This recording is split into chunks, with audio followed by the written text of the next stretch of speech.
On the quiet campus of Utah, no one knew how that day would end. 3,000 people had gathered for a debate, but 47 minutes later, American history would change forever. Utah Valley University, a rainy day in October 2025. Journalists had returned to campus. On their first visit, everything was surrounded by yellow tape, police car sirens illuminating the campus. Now it was different. A new fence had been erected, but they could still approach that roof. But the truly shocking thing hadn't been revealed yet. Journalist Brian and his producer Allison froze when they saw what they encountered that day on the roof. Was it really this easy? Brian had whispered. Because everyone thought Tyler Robinson had found a secret way to reach the roof. A complex plan, a cleverly calculated route, but the truth was far more disturbing. An ordinary walkway that students used every day, a railing, and the roof. It was that simple. Tyler Robinson had probably just walked, jumped over the railing, and climbed onto the roof. From there, he had a clear view of the courtyard. Incredible, Allison had said. There are a million different ways to get up here, and just as many ways to get down. That's exactly what they saw in the security camera footage. Tyler Robinson had used that exact area when fleeing across the roof. Then he jumped from there, crossed the parking lot, and escaped to the wooded area. The gun was also found there. You didn't know the biggest secret yet. Brian and Allison had learned something from local sources. The FBI was specifically meeting with a particular group of witnesses, not just any witnesses, families with children. Why? Allison had asked. Why only families with children? The answer was a cold legal reality. According to Utah state law, certain conditions had to be met to impose the death penalty, and one of them was committing murder in front of children. Prosecutors wanted the death penalty for Tyler Robinson, and for this, they had to document every detail perfectly. More than 3,000 people were at the event that day. Thousands of witnesses, thousands of statements, a massive workload distributed between local police and the FBI. This will take years, a source had told the journalists. It probably won't go to trial for 3 or 4 years. But this is exactly where everything became more complicated. That day, families had come to the event as if going to a picnic. They had brought their children. Let's teach them about democracy, they had thought. Let them understand debate, the political process. It had been the same during the Vietnam War protests. Families would bring their children to teach political participation, to instill social responsibility, but the world had changed. Now you have to think twice before taking your children to a rally, Allison had said, because someone could get shot. It was a tragic truth. Nowhere in America was safe anymore. A university campus, a festival atmosphere, a cheerful crowd of 3,000. And everything could collapse in a second. The FBI was now talking to those families one by one. Some were giving written statements, some were being called in for interviews, and the same question echoed in each one. My child saw that moment. How will they forget? Allison had seen this before, like the Brian Kohberger case, that horrific murder case in Idaho. Death penalty cases were different. Every detail had to be perfect. A single mistake could be grounds for appeal. And Tyler Robinson's lawyers had already rolled up their sleeves. 2 lawyers from California, an experienced defense attorney from Utah. This guy is on video, Brian had said. Everyone is full of theories. There's national attention. Even gun experts are commenting. But they still have to go slowly. Evidence had to be collected, reviewed, and turned over to the defense, step by step, patiently. But society's patience was running out. There was a lot of talk in Utah about Tyler Robinson's family. They were a family with strong ties to the Mormon community, and they had turned in their son whom they recognized from the photos the FBI released. We won't let him do wrong, they had probably said, and they had turned their son over to the police. But what would happen now? Turning in your child is one thing, everyone thought, but helping him get executed? That's something completely different. The information the journalists received from their sources was clear. The Robinsons were thought to no longer be cooperating with the prosecution. The family's lawyers would probably come into play during the trial phase, working to mitigate the sentence. They would do everything to save their son. "Can you imagine?" Allison had said. "You do the right thing, turn in your son." But then FBI Director Kash Patel comes out and says, "We'll prosecute to the fullest extent." Conscience on one side, parental instinct on the other, an impossible choice. While walking around the Utah Valley University campus, Brian and Allison noticed something different. People weren't just sad anymore. They were angry and skeptical. They caught the wrong guy, some were saying. This was a setup, others were saying. Too simple. A guy from 3 hours away can't just come and kill Charlie Kirk. There must be more. The letters coming to the sheriff showed this too. Both those supporting Tyler Robinson and those against him were sending letters. Polarization was at its peak. But what was happening on social media was even stranger. On Twitter, Reddit, Facebook, hundreds of different theories were circulating. Some were blaming Mossad. Charlie Kirk was talking about the Epstein files, they said. Israel silenced him. Prime Minister Netanyahu had rejected these theories as insane. But the internet wasn't listening. Others went even further. The video was fake, they said. They used CGI. Charlie Kirk is actually still alive. Even though fact-checkers had debunked these claims, conspiracy theories continued to spread. And that's when the journalists realized something.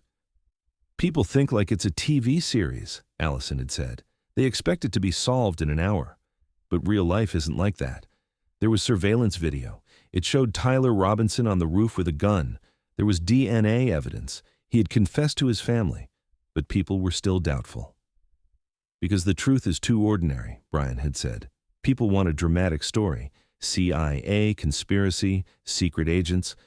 But sometimes the truth is just the truth." When Brian interviewed the sheriff and his deputy, he had felt something. Trust. "These aren't distant federal agents," he had said. "These are people who live in this community. Their children go to school here. Their grandchildren are growing up here. The sheriff's family had graduated from the campus. Everyone knew them, respected them. If something was wrong, they would speak up," Brian had said. "Why would they stay silent?" Allison agreed. Hundreds of law enforcement officers worked on this case. If there was a conspiracy, even 3 people couldn't keep a secret. Someone would talk. It made sense. But the internet didn't think so. After the cameras turned off, the sheriff had said something. That moment had stuck in Brian's mind. "Actually, I should add something," the sheriff had said. "People need to understand that the investigation isn't over. Just because we caught Tyler Robinson doesn't mean the case is closed. Layers were still being peeled back. Friend circles were being investigated. Every detail was being examined. Other people could be involved," the sheriff had said.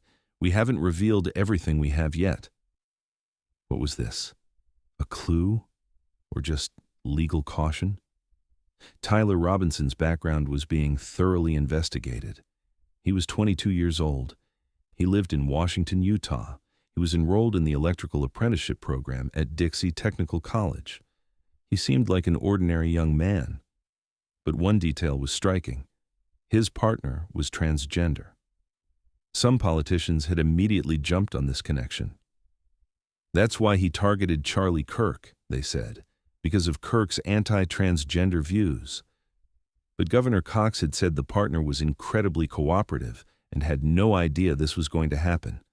The FBI was examining Tyler's phone records, social media accounts, friend lists one by one, every message, every photo, every interaction. "If anyone else is involved," an FBI source had said, "we'll find them." But for now, all evidence showed Tyler Robinson had acted alone. Brian and Allison couldn't be sure. But one thing was clear. This story wasn't over yet.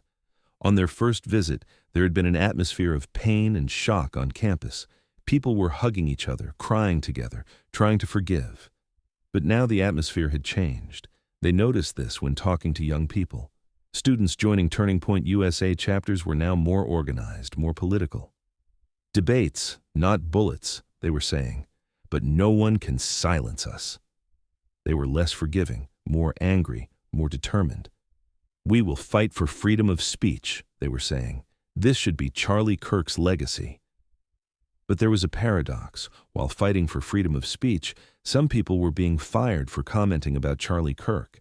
MSNBC analysts, airline employees, professors, their lives were being turned upside down because of their social media comments.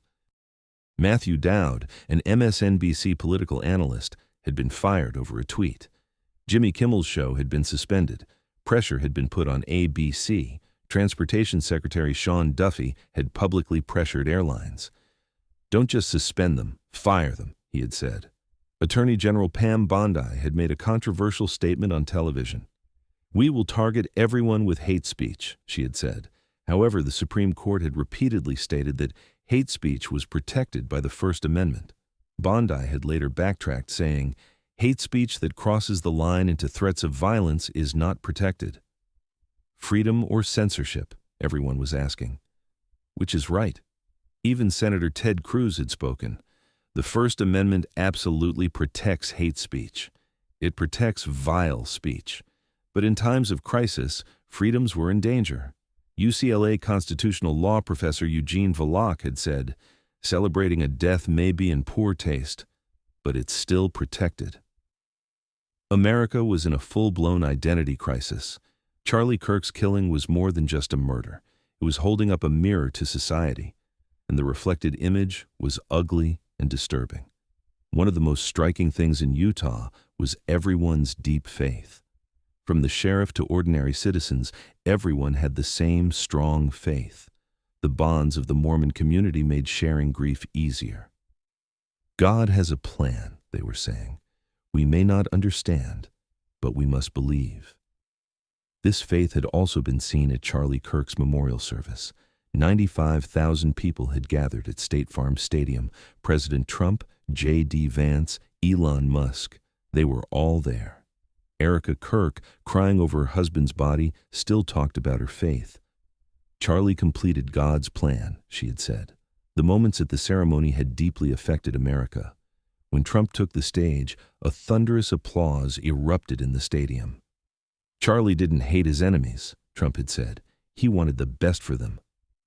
"That's where I disagreed with Charlie. I hate my enemies." These words had created controversy. Some had criticized Trump. "Is that how you talk at a funeral?" they had said. But Trump's base had applauded. "Finally someone honest," they had said. Cardinal Timothy Dolan had described Charlie Kirk as a modern-day St. Paul. In his interview on Fox and Friends, he had said, "He was reaching the young generation. He was transforming them." But not everyone agreed.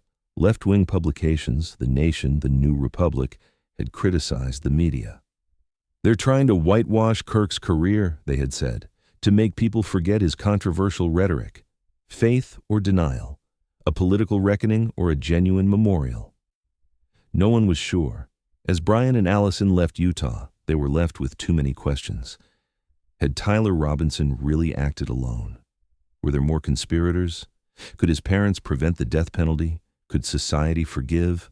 Where was the line between freedom of speech and accountability?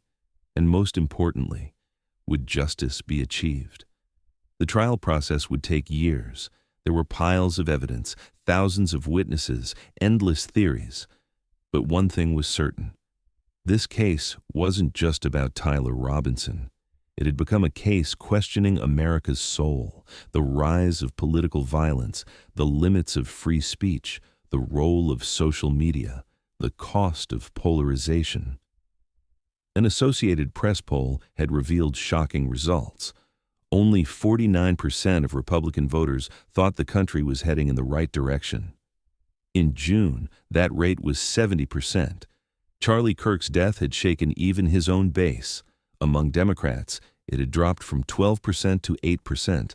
Among independents, from 23% to 14%.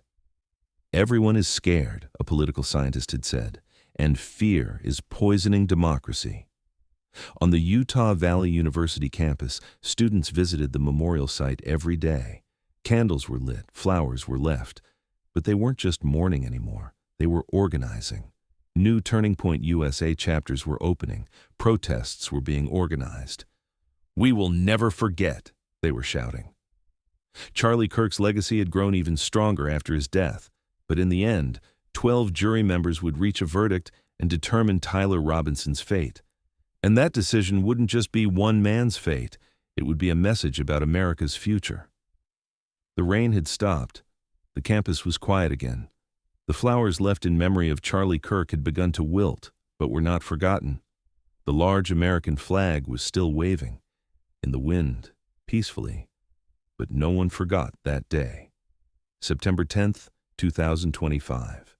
A debate, a roof, a bullet, and a forever changed part of America. Brian looked at the microphone one last time. "We will continue to follow the investigation," he said, "because this isn't just a case. This is a test of America's soul." Allison nodded in agreement. "We will find the truth, no matter how long it takes,